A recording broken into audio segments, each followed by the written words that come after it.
అందరికీ నమస్కారం. Epic story లైన్స్‌కు స్వాగతం.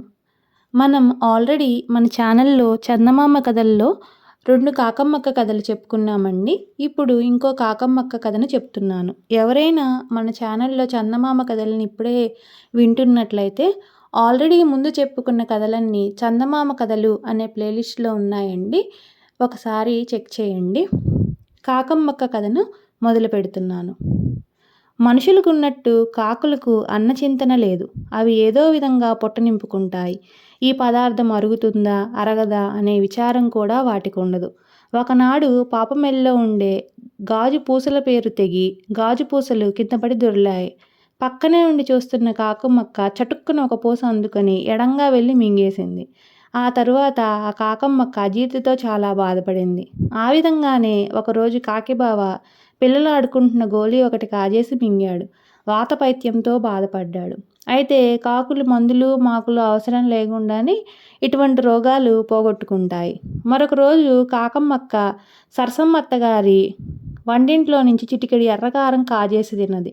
కాకమ్మక్క కళ్ళు, నోరు బొగ్గున మండాయి. దీని నోరు పడా, డబ్బాల మీద సరిగా మూతలైనా పెట్టుకోదేం అని కాకమ్మక్క నరసమ్మత్తని తిట్టుకుంది.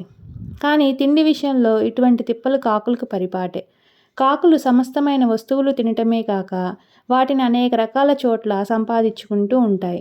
ఆసుపత్రులు, కషాయ దుకాణాలు, మార్కెట్లు, సత్రాలు, వీధులు, పెరళ్ళు, మధ్యాహ్నం వేళల భోజనాల సమయాల్లో, ఆఫీసులు, ఫ్యాక్టరీలు, ఎక్కడ పడితే అక్కడ జనసంచారం ఉన్న చోటల్లా కాకి తిండి సంపాదించుకుంటుంది.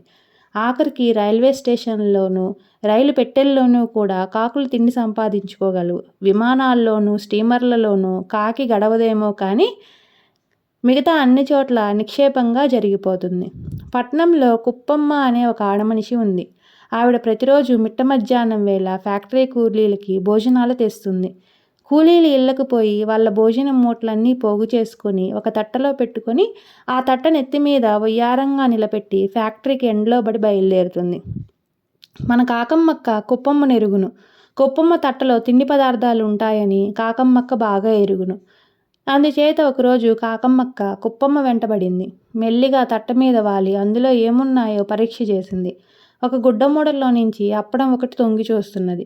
కాకమ్మక్క అప్పడం ముక్క విరిచి రుచి చూసింది. ఇంతలో మరో మూటలో మాంసం గారె కనిపించింది. అది మూటలో దాక్కొని బయటికి కొద్దిగా కనిపిస్తుంది. గట్టిగా లాగితే తప్ప అది బయటికి రాదు. అందుకని కాకమ్మక్క కాళ్ళు తన్ని పెట్టి ముక్కుతో గారెని గట్టిగా పట్టుకొని ఒక గుంజు గుంజింది.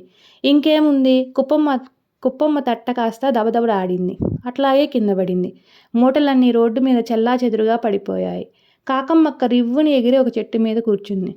కుప్పమ్మ కాకమ్మక్కని తిట్లు, శాపనార్థాలు పెట్టసాగింది. ఈ కాకి పడి చావ, దీని శారదం పిల్లులకి పెట్ట, దీన్ని ఉండేలతో కొట్ట అని ఎత్తుకుంది కుప్పమ్మ. కాకపోయినా కుప్పమ్మకేం పోయే కాలం, తట్టనెత్తిన అంత వయ్యారంగా పెట్టుకుని నడవకపోతే ఒక చేత్తో పట్టుకోకూడదు. మధ్య పాపం కాకమ్మక్కేం చేసింది? అన్ని మూటలు రోడ్డు మీద పడిపోతే కాకమ్మకేం ఒరిగింది? అయితే ఈ విధంగా తిట్లు తిట్టడం కాకులకి పరిపాటే.